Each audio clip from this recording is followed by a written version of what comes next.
Welcome to Sports Talk Live Plus here. I'm John Scott, the sports director here at Channel 2, joined as always by the insider and Hall of Famer Vic Carucci. Bills hosting the Patriots on Sunday Night Football. We'll get into the matchup a bit coming up. Longtime ESPN Pats beat reporter Mike Reese bringing us the New England perspective. And Vic and I, we've got to talk about why ties gotta go in the NFL. Right. But first, the latest Bills injury report. Dorian Strong popping up as a DNP with a neck injury. Dorian Williams a DNP as well. Matt Milano, Ed Oliver, and Spencer Brown all limited again, as you could see right here. Jackson Hawes also limited with an ankle injury. TJ Sanders popping up as limited here today. Saw him on the practice field earlier, but he has listed as a knee injury here. So this is where things stand right now, Vic. Just an overall thought on an injury report that seems improving from what we had the dialogue a week ago. Yeah, I mean, in terms of the names that have been on there and that look to be trending their way back, Ed Oliver, Matt Milano, perhaps Spencer Brown. Now, the one that you look at, the two that you look at are the Dorians. Very interesting situation there with the two of them popping up. And when a guy pops up, I always have a little problem with that because it feels like, okay, something is there in a bigger sense. And here it is Thursday, and you're looking at neck, knee injury for each one respectively. And look, in one form or another, that you don't see them as frontline guys necessarily, but you certainly see them as important people. And, the depth that Dorian Williams provides behind Matt Milano, although with Milano out, then, yeah, an unhealthy Dorian Williams is problematic. Another interesting little nugget. I spoke with Dorian Strong after practice yesterday, and for him to not be on the field today because of a neck injury, certainly an interesting development here. You mentioned the three guys who missed last week who are now limited, and let's start with Matt Milano here and the impact that he can make simply by being reinserted into the middle of the defense. Yeah, it's important because start with the fact that his impact physically is vital, that he is a help and a big one to this team's run defense, which we know is an issue, to say the least, and reared its ugly head again against the Saints with no Matt Milano. And you can't just talk about that and assume that Matt Milano's absence had nothing to do with it. Of course, it contributed in some way. So getting him back healthy, important. Then go beyond that with all that he brings in the way of his football IQ and his instincts and his leadership and getting people in the right position. And, it gives them, between Terrell Bernard and Matt Milano, two real highly intelligent linebackers running that defense from the core. So having him back is a big deal. And I think, again, if it's trending in the right direction, this is a big plus. Yeah, he's been out since injuring his pec in the Jets game. This video you've been seeing all from the past 2 days of practice. Let's shift on over to Ed Oliver. Once again, video that I've gotten over the past couple days of what he's been doing at practice. You mentioned the run defense. You mentioned kind of the defense as a whole against the run. He was a monster in the one time we've seen him against Baltimore. It goes without saying he's a difference maker back reinserted in the middle of the line. Again, that sample size of one game that we have of his 2025 season is highly impressive. Do we get that guy back again if he's on the field? I don't know, but you go from there and say something definitely has clicked with him. And what I saw rewatching that game wasn't just the plays he made, but how he anticipated the plays to be made, how he put himself in the right position. This is not your classic physically dominant guy who ties people up. He's not built that way, John. We know he's a gap shooter. When you hear Sean McDermott and Bobby Babbage talk about gap integrity, this is a guy who understands that well and respects that well. Usually is where he needs to be to make the plays that he needs to make. So getting him back ASAP, and I say ASAP is that if that's Sunday night, it would mean, okay, coming back in the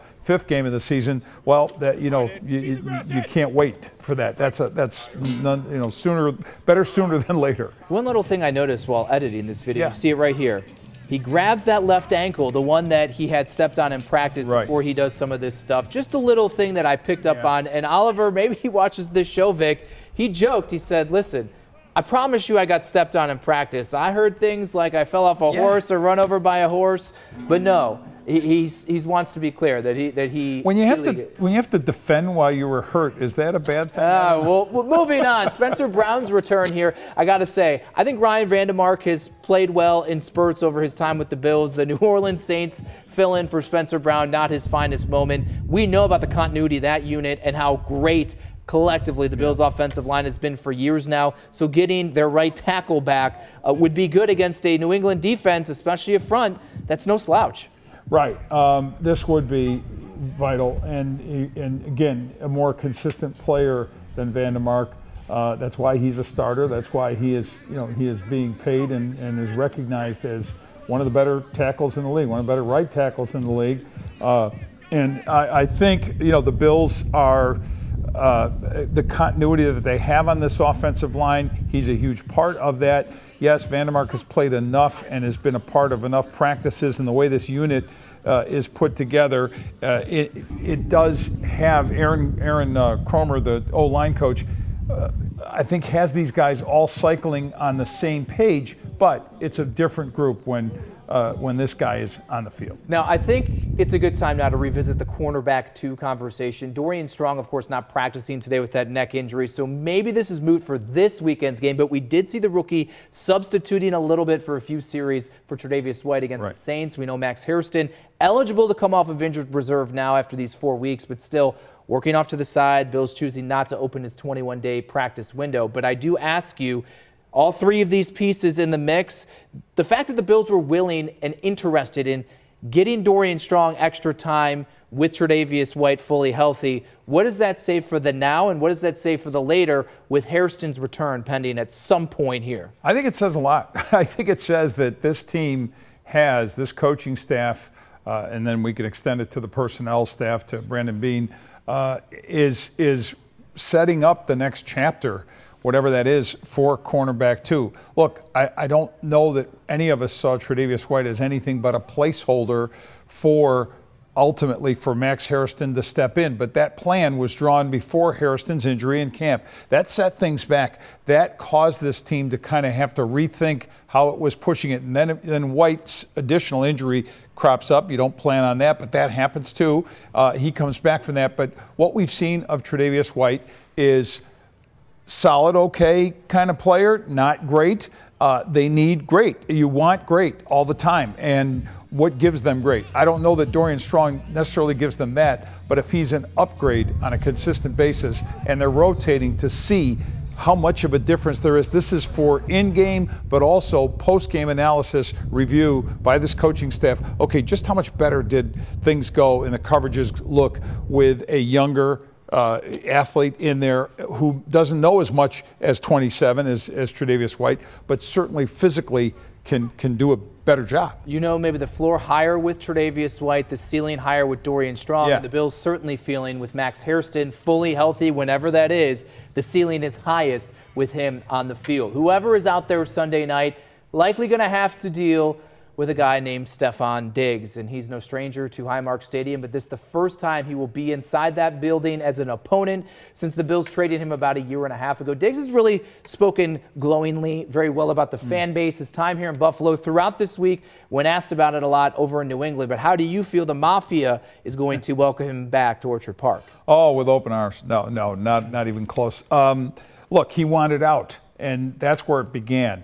And for Bills fans, when you don't want part of them or their team or their community, then they'll turn their back on you. And while I think there will be some acceptance and pleasant memory of what kind of impact this guy had when he was a Bill, when he was wearing a Bills uniform, how he and Josh Allen clicked to the point of elevating this team into a Super Bowl contender, those are the fond memories that will linger. But the overarching thought will be, you didn't want to be here, and you basically worked your way out of the building successfully. So he's not going to get anything except a very, I think, harsh response from the fans. And when I say harsh, booing and so forth, don't make it any more than that. But his his ability to and his motivation is going to be drawn from that. This is a guy who will thrive on that adversity. He'll eat that up, John. He'll eat that up, and he'll come in here with the idea that he's part of an offense now where he's feeling, first of all, physically comfortable from the knee injury he suffered last year in Houston, and then a comfort level with this scheme with Josh McDaniels is doing in New England, working with Drake May, being more of a slot receiver as opposed to a perimeter guy, taking advantage of the fact that, okay, physically he's not necessarily that take the top off the defense, but he can run some serious routes. He can get separation. I'm kind of on the fence, Vic. I got to be honest with you. I think this being as far removed as it has been with the Bills facing him in Houston a year ago, I know from a team standpoint, I think the page has been turned. From a fan standpoint, the first opportunity they have to see him, I think it's going to be a little more mixed. I think there's going to be some boos, but I do tend to think that people are going to also remember him fondly, especially if he does his traditional pregame routine throwing passes to the fans here. We'll quickly put up the numbers of what he's doing right now in New England, coming off the best game of his career. Now we're going to slide to New England offensively in general, and just some initial thoughts here. We'll get into it a little deeper on our show at 6:30 on Sunday night, but just initial blanket thoughts on what the Bills are getting with the New England offense. Yeah, you can't ignore 42 points that they put up against Carolina, even though it was Carolina. But they are starting, I think, to figure out what it is, have an offensive identity, what it is that Drake May can do best, taking advantage of not just the passing arm, but the legs. And he's got that dynamic talent.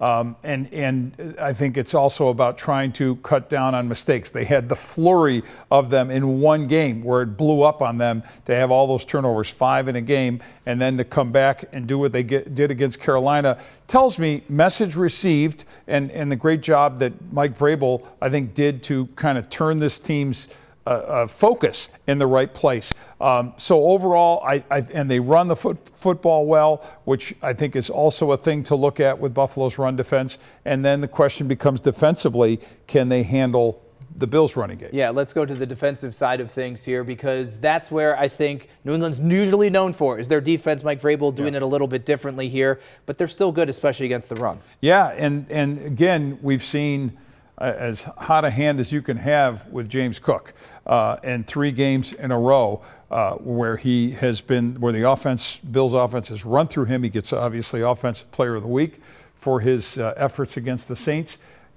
Let's see it happen this third game. And, you know, we just to take it back a little bit to the Spencer Brown conversation, having that big guy back and in the lineup on that offensive line, because it's really been about their ability to get that push. Can they get the same thing done against these guys? And the scheme, the Patriot scheme, just watching them as closely as I have over the last couple of days, lends itself to some openings. If you can get to that next level, I see a couple places where James Cook could be running for a long time. We're going to get more detailed into the matchup between the Bills and the Patriots on our special Sports Talk Live over on Channel 2 leading into the game, 6:30 on Sunday. But for now, we're going to get perspective from the opponent's side of thing. Longtime Patriots beat reporter Mike Reese from ESPN chatting with Vic. We have that coming up next here on Sports Talk Live Plus.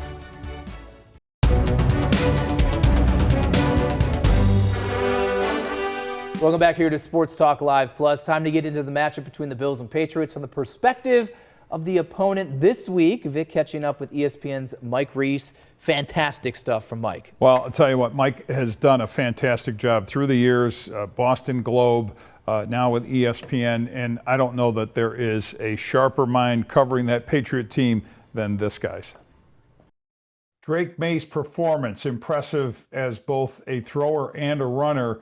Would you call it his breakout game? And again, how much can you see him building upon that? So I think it's a game that shows he's continuing to grow, Vic. And I think that's how I would define this last game. Just he's been very efficient, and I think he's really benefiting from a better structure around him with offensive coordinator Josh McDaniels. We know his history, right? A good, very good play caller. And they have a good offensive coaching staff and better weapons around Drake to give him the best chance to succeed. It's definitely progressing and taking the step in year 2 that the Patriots hoped he would take. This will be Stefon Diggs' first Buffalo homecoming. What do you think in terms of not only that as a motivation for a guy who certainly utilizes as much emotion as he can in his game? How big a role will that play in his performance, one? And two, if you could break down some of the things he's been doing in his first year as a Patriot. So, Vic, I'll take you to the end of this last game. Stefon Diggs has a big game, 6 catches, 101 yards, best game as a Patriot. And he was asked right off the bat, maybe not the first question, but in that post-game news conference, thoughts on going back to Orchard Park? And he talked about the Bills Mafia, called them one of the best fan bases, if not the best fan base in the league, said it's going to be a great atmosphere, how much he was looking forward to it. Said, shout out to Josh. So to already talking about Josh Allen, I mean, this is less than an hour or about an hour after the game ended. So to your point, he's already thinking about it. And the game before had barely ended, right? And they're getting him more into the mix. He's only playing about 55% of the offensive snaps, so not going to see him out on the field all the time. But this last game, they got him involved down the field, critical situation. So you're seeing that camaraderie, that chemistry with Drake May starting to come to life with him and Stefon. As a matchup conversation goes, looking at a weakness of the Bills where the Patriots could capitalize, it would, of course, be Buffalo's run defense. It has not been good. It was awful against the Saints. How do you see the Patriots perhaps taking advantage? So if they take care of the ball, and that's the big if, Vic, they got Ramondre Stevenson, who Bills fans know well. They got Antonio Gibson, another sort of power runner. And they have Travion Henderson, an impressive rookie who's very, very fast.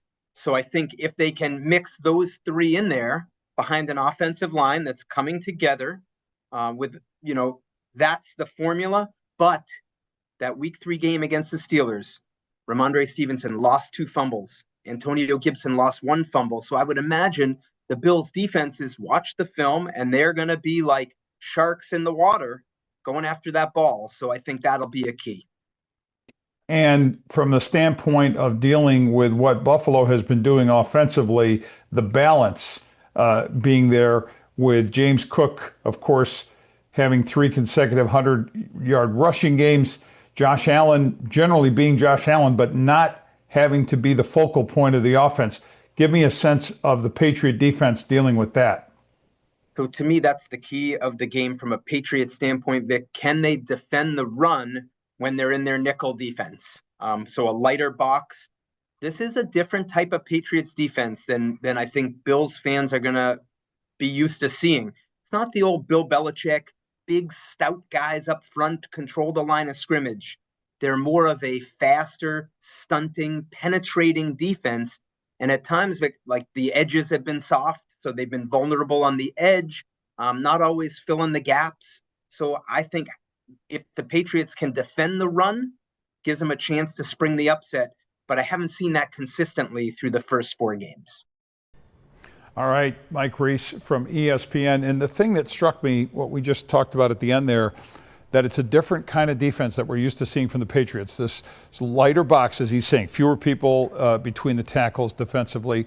And it's all about kind of shooting gaps, quick penetration, and not really stout, meaning that if you get around the perimeter with speed, and I'm just thinking Elijah Moore out loud, those end around kind of plays, those can pop for big gains. Connor McGovern telling me this week that one difference between the Belichick era and what they're doing now is they're not really trying to trick you. They get set. They're not going to say, hey, try to figure it out and stunt and move and all of this stuff. We're going to tell you what we're doing. We're going to show you. Yeah, beat it. And you have to try to beat it. We'll see if the Bills can. So we've run down the Bills and the Patriots matchup. What's up next for the Dolphins and Jets? They look at the rest of the AFC East. Plus, we're getting into the ties in the NFL. They stink. Final segment of Sports Talk Live Plus after the break.